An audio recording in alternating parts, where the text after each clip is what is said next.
Hello guys, आज हम इस पाइथन के मॉड्यूल में देखेंगे कि जॉइन कॉन्सेप्ट क्या होता है एसक्यूएलाइट के अंदर। देखिए, जॉइंस को हम समझते हैं। जॉइंस जो होता है वो मैं आपको क्लियर करता हूं। जॉइंस का मतलब होता है दो टेबल को रिलेट करके और एक सिंगल टेबल में डेटा लेके आना। मतलब दो टेबल में रिलेशन होगा। रिलेशन का मतलब दो टेबल में कुछ ना कुछ मैच करना है और एक सिंगल टेबल में डेटा को क्या करना है, रिप्रेजेंट करना है। इसके लिए हम जॉइंस का यूज करते हैं। तो इसके लिए देखिए, मैंने एक एग्जाम्पल बना रखा है जिससे मैं आपको समझा पाऊं और कितने तरह के जॉइंस होते हैं वो सारी चीजें हम यहाँ पे क्या करेंगे, क्लियर करेंगे। देखिए यहाँ पे समझिए, पाइथन एसक्यूएलाइट जॉइन के अंदर मैंने देखिए यहाँ पे दो टेबल बना रखी है। एक बना रखी है स्टूडेंट नाम से और एक बना रखी है फीस नाम से। बस आप लोगों को समझाना चाह रहा हूं कि ये स्टूडेंट नाम का रिकॉर्ड क्या कर रही है, ये टेबल मैनेज कर रही है कि स्टूडेंट आईडी हो गया, नाम हो गया, ईमेल हो गया और क्लास का नाम हो गया। ये इंफॉर्मेशन इसके अंदर आ गई। अब देखिए, दूसरी जो टेबल है वो फीस को मैनेज कर रही है। वो फीस किसका है? स्टूडेंट की फीस है। देखिए यहाँ पे स्टूडेंट की फीस में आप एक चीज नोटिस करिए कि ये फीस आईडी हो गई, ये यहाँ पे st_id ली गई है। अब देखिए यहाँ पे st_id का मतलब क्या है कि अपने को पता कैसे चलेगा कि ये 2000 जो अमाउंट है वो कौन से स्टूडेंट का है। तो यहाँ पे जो 1 इंडिकेट कर रहा है वो ये आईडी को इंडिकेट कर रहा है जो इधर की साइड है। तो दोनों टेबल में एक रिलेशन होना जरूरी है। जब तक आप दोनों टेबल में रिलेशन नहीं बनाएंगे तब तक आप ज्वाइन का कॉन्सेप्ट यूज ही नहीं कर सकते। तो ये जो यहाँ पे इस टेबल के अंदर जो आईडी है वो प्राइमरी की है। प्राइमरी की मतलब एक तरह से यूनिक होती है और ऑटोमेटिक बनती है। ऑटो इंक्रीमेंट हम इसको करके रखते हैं। पर यहाँ पे जो है ये फॉरेन की का काम कर रहा है। फॉरेन की का मतलब होता है ये किसी ना किसी टेबल की क्या होगी, प्राइमरी की होगी। तो यहाँ पे जो स्टूडेंट की आईडी है वो स्टूडेंट टेबल में तो प्राइमरी की है, पर जो अमाउंट है, जो फीस की टेबल है उसके अंदर वो क्या है, एक फॉरेन की है। तो फॉरेन की और प्राइमरी की के कॉन्सेप्ट में हम क्या करते हैं, दोनों को मैच करते हैं और मैच करके डेटा को लेके आते हैं। क्योंकि देखिए मैं क्या करूंगा, मैं स्टूडेंट का अगर डेटा लूंगा तो स्टूडेंट का सारा मिल जाएगा, कोई प्रॉब्लम नहीं है।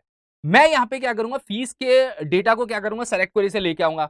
अगर मैं सेलेक्ट क्वेरी से फीस का डेटा लेके आता हूं तो अपने पास क्या आने वाला है, लॉजिक आप समझिए। अपने पास ये 1 आएगा, फीस आईडी, यहाँ पे st_id आएगी, यहाँ पे फीस का अमाउंट आएगा। ये सारी चीजें आ जाएंगी और ये सारी चीजें आपके सामने डिस्प्ले भी हो जाएंगी। मगर आपको 1 से कैसे पता चलेगा 1 क्या है, 2 क्या है? यहाँ पे देखिए 1 1 2 2 3 1 1 2 2 लिखा हुआ है। इससे आप थोड़ी जज कर पाएंगे कि 1 राम है और यहाँ पे 2 जो है वो राज है और जो 3 है वो क्या है, WS है। आपको दोनों टेबल में ज्वाइन लगाना पड़ेगा। यहां पे क्या होगा, मैं यहां पे क्या करूंगा, ज्वाइन का कॉन्सेप्ट यूज करूंगा। ज्वाइन का कॉन्सेप्ट यूज करके जो अपनी स्टूडेंट की टेबल है वहां से नाम को लेके आऊंगा और एक सिंगल टेबल में रिप्रेजेंट कर दूंगा। तो दोनों में कॉम्बिनेशन होना चाहिए। कॉम्बिनेशन के लिए ध्यान रखिए कि यहां की आईडी और यहां की आईडी दोनों मैच होनी चाहिए। अगर आईडी मैच नहीं होगी तो डेटा नहीं आने वाला है। अब कौन कौन से ज्वाइंस होते हैं वो मैं आपको क्लियर करता हूं। देखिए देखिए, एस्कुलाइट के अंदर आप इनर जॉइन का यूज कर सकते हैं, लेफ्ट जॉइन का यूज कर सकते हैं, राइट और फुल जॉइन भी होता है, मगर एस्कुलाइट इसको सपोर्ट नहीं करता है। ये मैं आपको क्लियर करता हूं। एस्कुलाइट देखिए, right and full outer joins not currently supported, मतलब करंटली ये सपोर्टेड नहीं है। तो आप इन दोनों जॉइंस को क्या कर सकते हैं, यूज कर सकते हैं। अब देखिए इनर जॉइन का कॉन्सेप्ट क्या होता है, पहले मैं समझाता हूं। इनर जॉइन का मतलब है कि अगर आप इस टेबल का सारा डेटा लेके आ रहे हैं, जैसे आप फीस टेबल का सारा डेटा लेके आ रहे हैं, अब आपको क्या करना है, इस टेबल के साथ में ज्वाइन लगाना है। किस टेबल से? स्टूडेंट की, कि मैं नाम को भी लेके आ सकूं। तो इनर जॉइन का कॉन्सेप्ट ये कहता है कि अगर यहाँ पे क्लियर लॉजिक है कि अगर आपने यहाँ पे डेटा को मैच किया, मान लीजिए स्टूडेंट आईडी को आप मैच करेंगे यहां से, अगर आईडी आपकी यहां से यहां पे मैच हो रही है तभी आपके पास रिकॉर्ड आने वाला है। तो मतलब दोनों टेबल में जो कॉमन मैच डेटा होता है उसके अकॉर्डिंग रिकॉर्ड आपके पास क्या हो जाता है, डिस्प्ले हो जाता है। अगर मान लीजिए यहां पे आईडी, मैं आपको क्लियर बताता हूं, यहां पे आईडी अगर 6 होती, अब देखिए रिकॉर्ड तो पड़े हुए हैं मगर आईडी यहां पे क्या होती, 6 होती, तो 6 नाम का रिकॉर्ड तो यहां पे कोई है नहीं, तो ये रो आपके पास नहीं आती इनर जॉइन के केस में। इनर जॉइन के केस में वही डेटा आ सकता है जो आईडी आपके क्या हो रही है, इस टेबल में मैच करेगी। तो इनर जॉइन का कॉन्सेप्ट पहले हम क्या करते हैं, प्रैक्टिकली इंप्लीमेंट करते हैं। जैसे ही हम प्रैक्टिकली इंप्लीमेंट कर लेंगे फिर हम लेफ्ट जॉइन के कॉन्सेप्ट को समझते हैं। तो चलिए देखते हैं पहले इनर जॉइन। देखिए मैंने यहाँ पे स्टूडेंट टेबल से सेलेक्ट क्वेरी लगा के रख रखी है। देखिए आपके सामने यहाँ पे लगी हुई है, कौन क्या है, कनेक्शन क्या है, print student ID, student name और स्टूडेंट फीस, ये 3 चीजें चाहिए अपने को। अब देखिए डेट कौन करके एग्जीक्यूट किया, सेलेक्ट स्टार फ्रॉम स्टूडेंट, मैं यहाँ पे फीस का यूज करता हूँ। मुझे फीस टेबल का सारा डेटा चाहिए। तो अभी हमें क्या होगा, फीस टेबल का सारा डेटा दिखेगा। मैं यहाँ पे जाता हूँ देखिए, और मैं यहाँ पे जाके देखिए फाइल को रन करता हूँ। रन करते ही देखिए आपको फीस टेबल का सारा डेटा यहाँ पे क्या हो जाएगा, दिख जाएगा। देखिए आप नोटिस करिए, आपको फीस टेबल का सारा डेटा दिख रहा है। ये आपकी फीस ऑटो इंक्रीमेंट आईडी है, ये स्टूडेंट की आईडी और ये अमाउंट है कि उसने इतना पे किया है। अब मुझे बताइए मैं 1 2 3 1 2 2 से क्या समझूंगा कि ये किस स्टूडेंट की आईडी है। तो यहाँ पे नाम आना भी चाहिए था ना। मैं क्या चाहता हूं, दोनों टेबल को ज्वाइन करूं और दोनों टेबल का डेटा एक सिंगल रो में मेरे पास क्या हो जाए, आ जाए। मतलब और एक सिंगल रो का मतलब है एक सिंगल रो में आपके पास फीस का भी डेटा मिले और आपके पास स्टूडेंट का भी डेटा मिले, मतलब इसी रो में स्टूडेंट की भी इंफॉर्मेशन आनी चाहिए। फिर सेकंड रो में अगर मैच करता है तो आनी चाहिए, और थर्ड रो में मैच करता है तो आनी चाहिए। हर रो में तभी आनी चाहिए जब आपकी ये जो आईडी है जैसे 1 2 2 3 3 ये मैच कर रही है स्टूडेंट टेबल से, तभी मेरे पास डेटा आना चाहिए।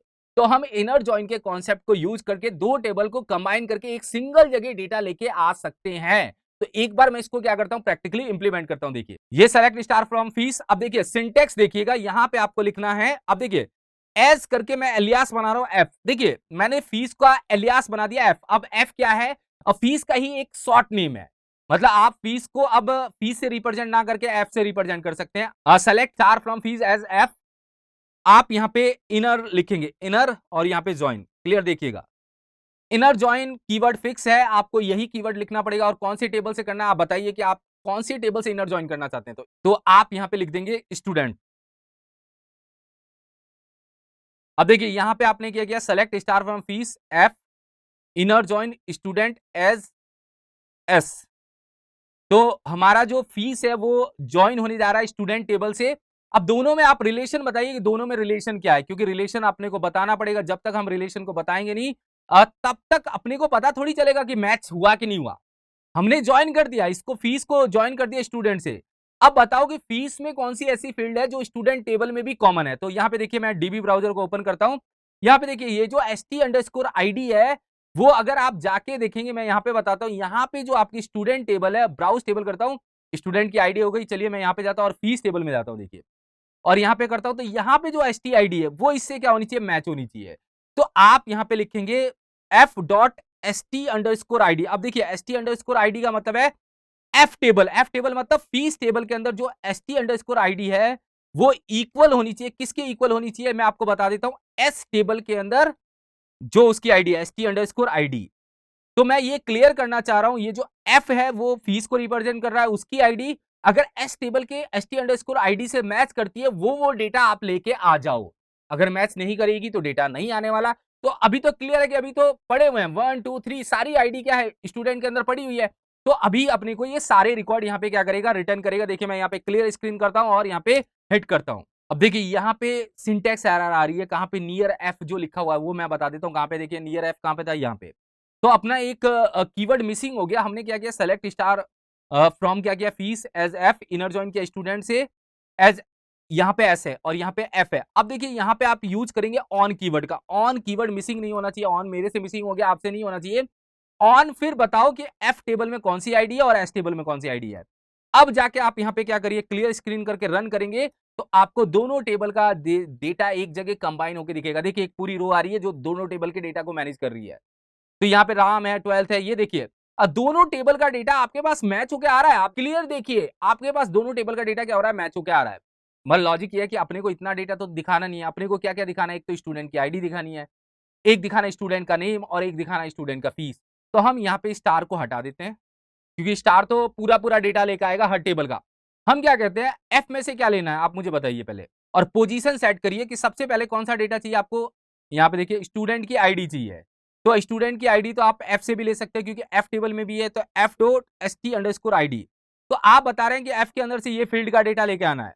और कॉमा करके आपको क्या चाहिए, यहाँ पे देखिए आपको कॉमा करके चाहिए यहाँ पे स्टूडेंट का नाम। तो स्टूडेंट के नेम के लिए फील्ड क्या है एक बार हम देख लेते हैं। यहाँ पे डीबी ब्राउजर में जाते हैं और जो अपनी स्टूडेंट टेबल है वहां से अपन देखते हैं, ब्राउज करते हैं और यहाँ पे देखते हैं st_name। तो ये एस टेबल का ही पार्ट है, तो .st_name यहाँ पे आप बता रहे हैं कि एस टेबल के अंदर से आप st_name लेके आए और आप लास्ट वाला लेके आएंगे एफ के अंदर से, क्योंकि अमाउंट भी तो चाहिए उसने कितना पे किया है तभी तो अपने को पता चलेगा।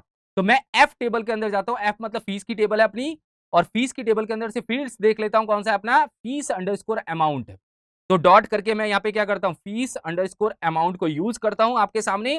तो अब ये अपने को 3 फील्ड का डेटा देगा। देखिए दोनों कंबाइन हो चुके हैं, मेरी मर्जी है मैं कौन कौन सा डेटा ले रहा हूं और कौन कौन सा डेटा नहीं ले रहा हूं।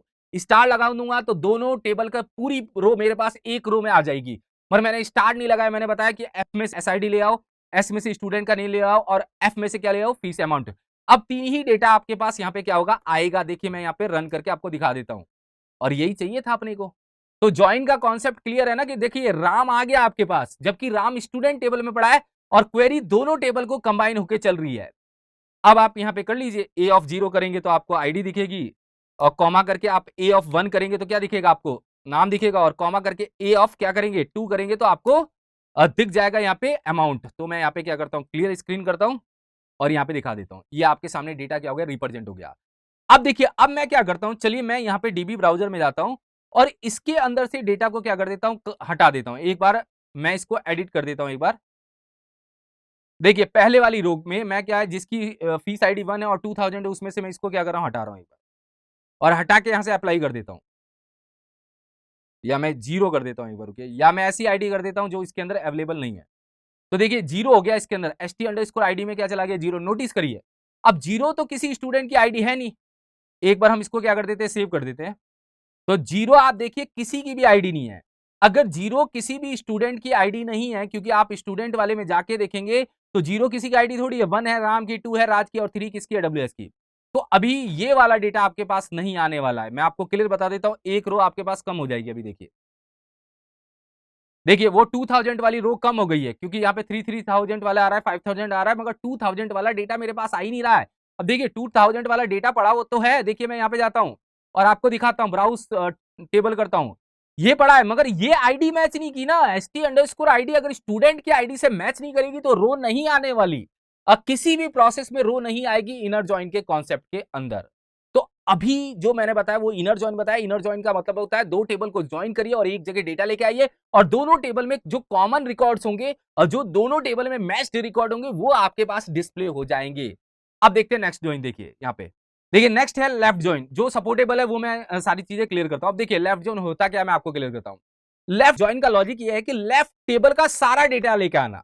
मतलब लेफ्ट टेबल मतलब जो यहाँ पे पहले हमने रख रखी है, जैसे एफ वाली टेबल है फीस अमाउंट, तो फीस अमाउंट का सारा डेटा लेके आना, मगर राइट टेबल का वही डेटा लेके आना जो मैच्ड कर रहा है। तो इस समय अगर मैं लेफ्ट जॉइन का कॉन्सेप्ट यहाँ पे यूज करूंगा तो जो मैंने 0 जिसकी आईडी कर रखी है वो भी डेटा आएगा, पर उसकी जगह वो डेटा में क्या करेगा, नल वैल्यू या खाली वैल्यू अपने को दिखाएगा। तो मतलब मैं ये कह रहा हूं वो डेटा भी आ जाएगा लेफ्ट जॉइन में। लेफ्ट जॉइन में मतलब लेफ्ट का पूरा डेटा आना है और राइट का वही डेटा आना है जो मैच कर रहा है। तो राइट के जो टेबल्स हैं वहां पे देखिए सब जगह मैच कर जाएगा, मगर बस फर्स्ट रो को छोड़ के, क्योंकि अगर मैं बात करूं ये फर्स्ट रो में ये 0 मैच थोड़ी करेगा। तो लेफ्ट टेबल ये हो गई जो पहले लिखी जाती है, जैसे सेलेक्ट स्टार फ्रॉम, आपने जो भी टेबल का नाम लिखा फीस, वो आपकी लेफ्ट हुई, और जिसके साथ में आपने ज्वाइन किया वो आपकी राइट टेबल हुई। तो मैं क्लियर समझाना चाह रहा हूं, लेफ्ट टेबल का सारा डेटा लेके आना है और राइट टेबल का वही डेटा लेके आना है जो मैच कर रहा है। तो क्लियर देखिए, लेफ्ट टेबल में आपको अमाउंट जरूर दिख जाएगा, आपको आईडी देखिए स्टूडेंट की आईडी तो दिखेगी नहीं और नेम भी नहीं दिखेगा, तो केवल अमाउंट वाला क्या होगा, डेटा आपके सामने रिप्रेजेंट होगा। देखिए मैं यहां पे जाता हूं और केवल यहां पे क्या कर देता हूं, लेफ्ट ज्वाइन लिख देता हूं। देखिए मैंने क्या लिख दिया यहाँ पे, लेफ्ट ज्वाइन। अब देखिए मैं इस फाइल को यहाँ पे क्या करता हूँ, क्लियर स्क्रीन करता हूँ और रन करता हूँ। देखिए एक बार तो आप देखिए यहाँ पे 0 और नन आने लग गया। तो मैं आपको क्या क्लियर कर रहा हूं, मैं ये क्लियर कर रहा हूं कि आपको अगर लेफ्ट ज्वाइन लगाते हो तो लेफ्ट का पूरा डेटा ले जाइए और राइट का वही डेटा ले जाइए जो मैच कर रहा है। तो मैच नहीं किया तो लेफ्ट का डेटा उसने दे दिया, लेफ्ट में से हमने क्या किया था, केवल अमाउंट लिया था, बाकी सारी चीजें तो हम क्या कर रहे थे, राइट में से ले रहे थे, और ये 0 लिया था। चलिए 0 भी अपने को मिल रहा है, मगर नाम नहीं मिल रहा ना। नाम मिलने के लिए उसको राइट में मैच करना चाहिए, और जब तक मैच नहीं करेगा तब तक लेफ्ट वाला डेटा अपने को लेफ्ट टेबल का ही देगा। और इनर जॉइन में तो ये रो ही नहीं आ रही थी आपके पास। इनर जॉइन का कॉन्सेप्ट है मैच करेगा तभी आने वाला है, नहीं तो नहीं आने वाला है। मतलब लेफ्ट में क्या डेटा आ जाएगा लेफ्ट का, राइट का डेटा नहीं आने वाला है। तो ये दो जॉइन ही क्या करता है, एस्कुलाइट सपोर्ट करता है। आप देखिए मैं अगर राइट जॉइन यहाँ पे यूज करता हूँ, राइट जॉइन भी होता है। मैंने अगर यहाँ पे राइट जॉइन का कॉन्सेप्ट यूज किया और इसको रन किया एक बार, देखिए मैं इसको क्लियर स्क्रीन करता हूँ और रन करता हूँ एक बार। रन करते ही अपने को एरर दिखाएगा। देखिए ये एरर आ रही है, right and full join not currently supported, मतलब राइट और फुल जॉइन करंटली एस्कुलाइट के अंदर सपोर्टेड नहीं है। ये सारी चीजें मैं फिर आपको क्या करूंगा, माई स्कूल के पार्ट में क्लियर करा दूंगा। तो अभी के पार्ट में ये क्लियर हो गया होगा कि जॉइंस क्या होते हैं, दो टेबल को कॉम्बिनेशन करके डेटा को लेके आते हैं, और जॉइंस में जो अपना लेफ्ट जॉइन और इनर जॉइन उस प्रोसेस से डेटा कैसे आता है, और राइट जॉइन और फुल आउटर जॉइन आपके सपोर्टेबल नहीं है। Thank you so much guys.